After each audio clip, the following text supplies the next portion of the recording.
Crónicas de San Borondón. Un espacio para el encuentro, un tiempo para navegar por otras dimensiones de la realidad. Si eres protagonista de lo insólito, escríbenos a crónicasdesanborondón@canariasradio.es.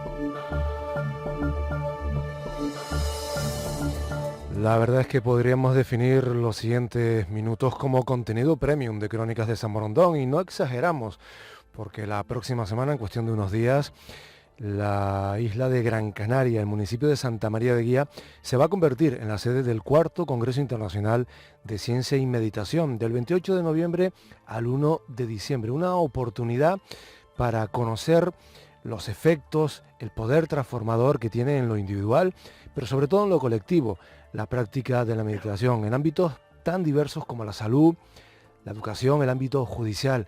En definitiva, un montón de espacios que contribuyen a crear una sociedad más justa, una sociedad mejor. Quien puede darnos muy buena información al respecto es el presidente del comité organizador, Alejandro Torrealba Álvarez. Buenas noches, Alejandro, ¿cómo estás? Hoy muy buenas y gracias por abrir la ventana de tu programa. Nosotros encantadísimos, sobre todo tomando en consideración la cuarta edición, la relevancia que tiene a nivel nacional e internacional este congreso y la cantidad de gente, de organizaciones, de profesionales prestigiosos, de especialistas que están involucrados en el mismo. Sin saberlo, Alejandro, tengo la impresión de que este congreso es una referencia a nivel nacional e internacional, ¿no? De hecho es así, porque con este formato es muy difícil encontrar congresos que tengan que ver con el mundo del yoga, el mundo de la meditación, que todos los congresos y todos los espacios son necesarios. Hay reuniones de escuelas donde hay muchos talleres. El nuestro tiene más un formato de carácter universitario, más de implicación con organizaciones como el Instituto Canario de Investigación del Cáncer, sociedades de psicoterapia, universidades. Entonces, bueno, el próximo congreso será en la Universidad de Brasilia. Entonces tendremos también una sede junto a la de Gran Canaria, una sede permanente con carácter bianual, pues en Brasil. Y a partir de ahí, pues hay otros países que piden también que hagamos eventos congresuales allá, y poco a poco lo que surgió como un proyecto muy artesanal, pues ha ido abriendo espacios, ¿no? Estamos exportando lo local, ¿no? Fuera, haciéndonos notar, marca Canaria fuera. A mí lo que me interesa mucho es que la gente conozca lo que se está haciendo a pequeña escala, no tanto a gran escala, ¿no? Porque hay proyectos que son muy interesantes, que se realizan con un enorme esfuerzo y a veces también sin el apoyo debido, ¿no? Yo acabo de llegar de Brasil, porque cuando voy para todos los años hay un recorrido por varias ciudades y universidades, y luego paro durante una semana en las prisiones en Rondônia, ¿no? Entonces allí hay gente que está trabajando en favelas, en lugares, en zonas bastante desestructuradas, y tuve la oportunidad de visitarlos y establecer un compromiso de trabajo en cada visita que haga allá. Y les comentaba, me interesa que en el próximo congreso que hagamos en Brasilia, ustedes estén presentes y la gente de propio Brasil conozca lo que no solamente es la realidad de las favelas, sino trabajar con proyectos de intervención y cambio precisamente en estos lugares en los cuales entrar tiene sus riesgos evidentes, ¿no? A mí en el caso canario me interesa también que la gente en Canarias revalide, conozca y avale, como te comento, los proyectos que aquí se están llevando. A veces creemos que lo que viene de fuera tiene mayor realce, claro, y no es así. A mí también uno de los planteamientos es que la gente que está en otros lugares conozca lo que se está haciendo en Canarias, pero sobre todo que los canarios conozcan el valor de muchas personalidades y muchos proyectos que se llevan acabó aquí, ¿no? Alejandro, la idea popular que podemos tener de la meditación o de la práctica del yoga es que nos puede serenar, nos puede aportar mayor calidad de vida, puede contribuir a solventar ciertas problemáticas físicas, e incluso si vamos un poquito más allá, si tenemos un poco más de curiosidad y leemos un pelín de forma adicional, pues vemos cómo puede incluso alargar, dicen, los años y la calidad de nuestra vida. Sin embargo, el enfoque que ustedes les dan al Congreso, considerando y tomando como punto de partida todo esto, es de un alcance mucho mayor, es decir, es una influencia transversal, transformadora. Hablan ustedes de cómo puede llegar a influir la práctica sostenida en el tiempo, pues en el ámbito judicial, en el ámbito educativo, cómo puede operar cambios sociales. ¿Cómo ocurre esto? Es decir, cómo prácticas como el yoga, cómo prácticas como la meditación, que además durante milenios y hasta hace escasas décadas era una cuestión exótica que vinculábamos principalmente con Oriente, ¿cómo puede operar esos cambios? ¿Qué es lo que genera en nosotros? ¿Qué es lo que genera en la sociedad? Hay una evidente relación entre el trabajo personal y lo que es el compromiso social. Fíjate que entre nosotros, por ejemplo, en el campo judicial viene el gerente del Consejo General del Poder Judicial, que es un yogui extraordinario, es un auténtico maestro. Yo somos amigos desde hace más de 30 años y él lleva todo un proyecto del cual va a hablar en el campo del entrenamiento con magistrados. Y de hecho hay un magistrado del Tribunal Supremo que es Rafael Valverde, que también es un meditador y estará presente en un simposio específico que se llama Trabajando por el Cambio, y va a hablar de lo que la práctica le aporta a nivel personal y cómo esto lo lleva en su tarea como magistrado. Este simposio en concreto lo va a abrir Carmelo Ramírez, el consejero de Solidaridad y de Relaciones Institucionales del Gobierno de Canarias. Participará Marino Alduán, que es profesor de la Universidad de Las Palmas y es el jefe de gabinete del Cabildo Insular y es una persona muy implicada también en la realidad social y en el trabajo de transformación social. Tendremos al fiscal general del Estado de Rondônia, Alexandre Fonseca, que es un meditador muy avanzado y que preside lo que es la Comisión a favor de los derechos humanos y en contra de la tortura en su estado y lleva proyectos también en penitenciaría. Ahora está llevando un programa concretamente con jóvenes delincuentes en Brasilia. Tendremos con nosotros a los directores de los programas que se hacen en Salto de Negro. Estoy hablando de lo que es el trabajo de magistratura y el trabajo de intervención en penitenciaría. Nosotros vamos a abrir un espacio precisamente también en la prisión de Salto del Negro, en el cual vamos a implementar este proyecto. En su época, en los años 80, yo tuve la posibilidad de implementarlo durante 3 años en Tenerife 2. Entonces, bueno, pues ahí vamos a contar con nosotros con una autoridad mundial en el campo de la intervención penitenciaria que se llama Rogerio Araujo, y me parece que este hombre conoce perfectamente las dos caras de la moneda, ¿no? Y viene del mundo infernal de haberse criado en estructuras familiares vinculadas al narcotráfico, al sicariato, un niño que se crea en esos ambientes, que procesa y proyecta todo lo que es un programa educativo, que en el cual la relación con la vida y la muerte es muy, el terreno que lo separa es muy laxo, no hay un cultivo de la empatía, y este hombre entra en proyectos de este tipo en prisiones, siendo el preso, y hay un cambio radical en su propio proceso de vida, ¿no? Entonces, yo creo que es la persona cumbre que va a venir a nuestro congreso, porque es la que sistematiza de que el cambio es posible, y que estas prácticas como facilitan precisamente que alguien inmerso en el mundo del crimen se convierte en un educador y que ahora es director general de un proyecto donde se inspiran muchísimos proyectos y programas a nivel internacional. Este hombre, como te digo, es la figura clave, habrá que entrevistarlo porque es la manifestación de que el cambio es posible. Ahora es, te digo, una institución mundial en el campo de la intervención en penitenciaría y en proyectos para el cambio, y él lo manifiesta en su propia vida. En otros terrenos y en otros simposios del Congreso hablaremos sobre la salud. Vendrá pues el doctor Luis de Rivera, que es catedrático de psiquiatría de la Universidad Autónoma de Madrid y que antiguamente lo fue de la Universidad de La Laguna. Es una persona que es no solamente un meditador experto, sino que es un investigador pionero de lo que es el abordaje, la aportación de las prácticas del yoga y la meditación al campo de la psicoterapia. Él lo estudia, tiene un estudio muy interesante que son sobre los aportes psicobiológicos de la meditación y ha dirigido tesis doctorales sobre el tema. Pues vendrá un doble medallista de oro olímpico, en otro simposio que tiene que ver con educación y valores, como Luis Doreste, iba a hablar de lo que la práctica le aporta a él y sobre todo también de los valores olímpicos. Nosotros, cuando hablamos de la relación entre el yoga y la ciencia, nos interesa que hablen personas que tengan la experiencia directa o que estén muy cercanos a lo que implica el desarrollo de los valores, porque el yoga sin valores queda en una práctica gimnástica muy exótica, y cuando no tiene nada que ver con esto. El yoga nada tiene que ver con el fakirismo, con cuestiones de exhibiciones. Yoga es una vía de trabajo profundo a nivel personal, y el trabajo personal se proyecta a nivel de lo que es nuestra acción social. Y hay 4 áreas en nuestro congreso. Uno es educar para la vida, educar para la salud, educar para la paz y educar para la muerte.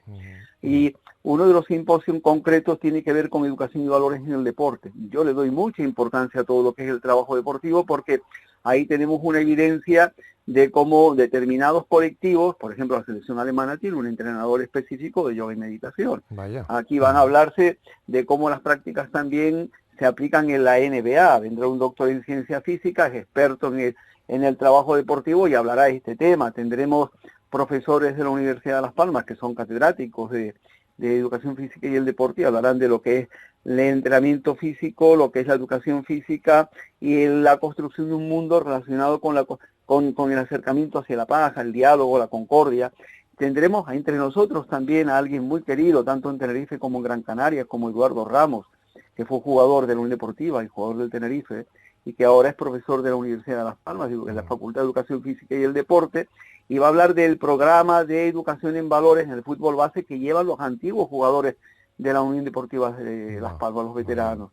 Y al mismo tiempo, él es un experto que conecta lo que es el deporte y salud. Él hizo su tesis doctoral sobre el tema del tabaquismo, como por ejemplo había un alto nivel de adicción al tabaco en los jugadores de fútbol en las islas, ¿no? Y empezó a trabajar desde ahí, como deportista que era, en programas que implicaran cambios de hábitos. Deportes no simplemente es realizar una actividad deportiva, es cambiar hábitos para una vida más saludable, ¿no? Pero también, sobre todo, no es competir, es crear lo que son patrones para poder nosotros competir con valores, ¿no? Entonces, en el Congreso se trabajan áreas transversales, pero es un proyecto educativo. Por eso hablamos de educación para la vida, educación para la paz, educación para la salud, educación para la muerte, ¿no? Alejandro, está organizado por toda una institución como es el Centro Miralepa, pero colabora activamente el Instituto Canario de Investigación del Cáncer.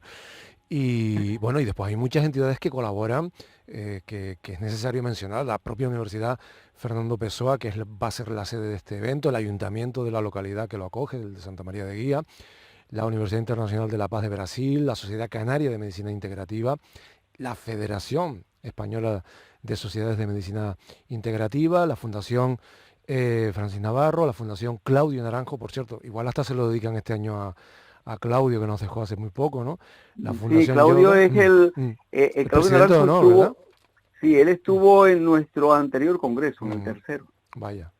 Y Y bueno, yo me honro de haber acompañado a Claudio los últimos años de su vida. De hecho, dos de las personas más significadas, el fiscal Alexandre Fonseca y Rogerio, son discípulos de Claudio Naranjo. Claudio Naranjo. Y también la Asociación Acuda de Brasil, un montón de gente que está ahí, además de los ponentes, de los profesionales, de la gente que va a estar en la parte de talleres, porque va a haber un importante componente práctico, ¿no? Vivencial o experiencial en este congreso, ¿no? Con talleres. Sí, es que no se entiende la teoría sin la práctica. Antes hablabas de las instituciones que colaboran. Hay que marcar muy específicamente la vinculación que tiene este congreso y el Centro Milarepa con el Instituto Canario de Investigación del Cáncer desde el principio. Tanto esto lo iniciamos pues ya hace 11 años el doctor Pedro Lara, que es el director de este instituto, es catedrático de medicina.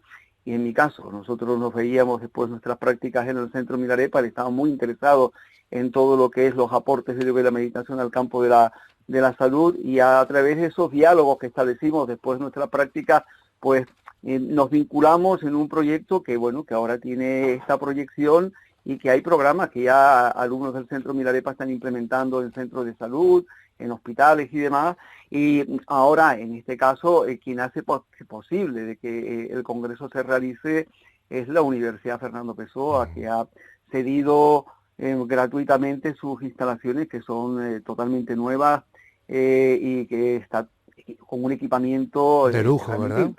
Es de lujo, da gusto entrar allí dentro, y hay que recordar que es una entidad privada y que, bueno, que su presidente, don Antonio Rodríguez, y el rector, pues han ofrecido su colaboración desde el principio. Sin ellos no hubiéramos podido realizar el evento, porque alquilar un lugar así, por ejemplo, es muy caro, ¿no? Este año nos hemos visto favorecido por su generosidad, y por tanto hay que marcarlo, ¿no? Alejandro, en el tema del cáncer que acabas de mencionar, y que ya hay una larga experiencia, ¿no? En este sentido en Canarias, ¿qué tipo de beneficios puede aportar la práctica del yoga, de la meditación, al paciente oncológico o incluso al terapeuta, ¿no? Ahí hay algo que es un indicador base, es la capacidad de dormir mejor. Es decir, un programa funciona bien, es decir, es eficaz, si facilita que la persona enferma descanse mejor, duerma mejor, porque todo parte de ahí. Evidentemente va a establecer una relación más íntima con su propio cuerpo, va a aprender a establecer ese vínculo de una manera en el cual las cicatrices, el dolor, que más bien un dolor anímico, no solamente es un dolor físico, pueda ser integrado de una manera más serena.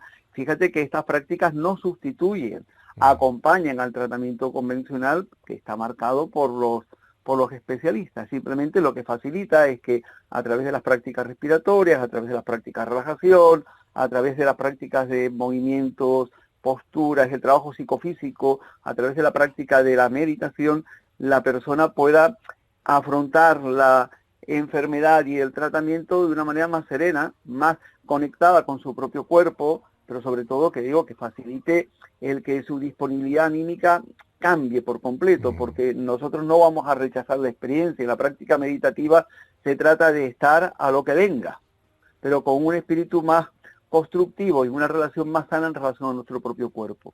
Que hablamos que muchas veces no solamente son cuerpos mutilados, sino también corazones heridos por vivencias muy traumáticas a veces. Hay una parte que a nosotros nos interesa mucho también tener presente, es el tema de la sexualidad, como quizá por mi formación como sexólogo, ¿no?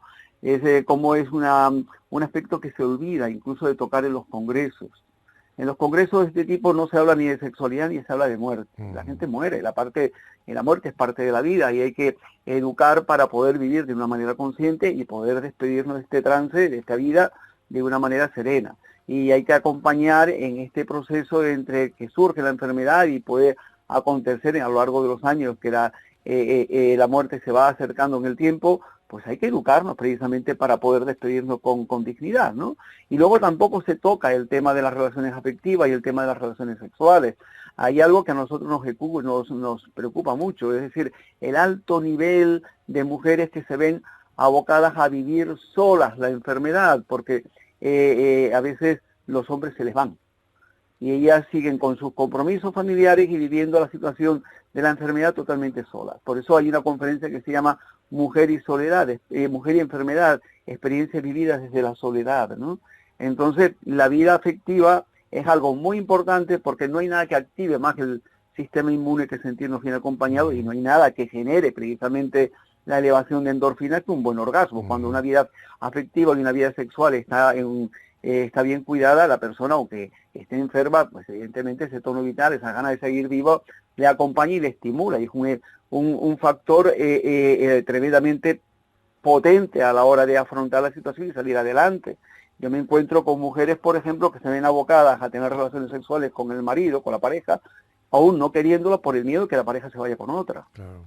Y me encuentro el otro caso, de mujeres que quieren recuperar la relación con su propio cuerpo, las mujeres que quieren volver a cultivar su propia erótica, a globalizar la propia erótica, pero no, el hombre no se deja cerca porque se encuentra una mujer mutilada. Pues... Y eso hay que trabajar también. Por eso en el Congreso se va a hablar de la importancia del saber acompañar, y va a haber un taller específico sobre acompañamiento y que va a tratar precisamente de este tema. Lo va a llevar a cabo el doctor Juan Francisco Viguera, que es un experto en el trabajo de acompañamiento. Él es médico de familia, pero también es médico internista. Al mismo tiempo es profesor de yoga, ¿no? Y el tema del acompañamiento y el saber acompañar es parte fundamental de todo lo que es el trabajo terapéutico y educativo que queremos que esté bien centrado en el Congreso. Bueno, no hay que ser muy listo para saber que nos va a faltar tiempo para tantos temas y para poder estar al tanto de todo lo que va a suceder, pero estando presentes en el Congreso, seguro que vamos a tener la oportunidad de descubrir, de reencontrarnos con cosas, en fin. Congreso de Ciencia y Meditación.com, esa es la página web, ahí está toda la información con todos los horarios, con la manera en la que podemos reservar nuestra plaza, garantizar nuestra participación en los talleres, en fin, ahí tenemos incluso la oportunidad, en el caso de no poder estar físicamente, de una fila cero, de una cooperación con este evento. Nuestro reconocimiento a la Universidad Fernando Pessoa de Canarias, en Santa María de Guía, que ha facilitado las instalaciones para que este congreso tenga una mayor facilidad a la hora de desarrollarse. Alejandro Torrealba, nos veremos por allí. Muchísimas gracias por estos minutos. Toda la suerte, la buena del mundo, para que el desarrollo del mismo sea todo un éxito. Así esperamos. Pues muchísimas gracias a ti. Será un placer tenerte entre nosotros y sobre todo, bueno, pues allí tienes a los ponentes a tu entera disposición. Un fuerte abrazo, Alejandro. Gracias. Gracias a ti. Gracias. Buenas tardes. Bueno, pues recuerden el Cuarto Congreso Internacional de Ciencia y Meditación del 28 de noviembre al 1 de diciembre. La página web www.congresodecienciaymeditación.com contiene toda la información necesaria, todos los datos que ustedes van a necesitar para que este congreso no pase desapercibido, para poder tener toda la información que necesitan para vivirlo directamente en Santa María de Guía. Es una oportunidad que no pueden dejar pasar, ¿eh?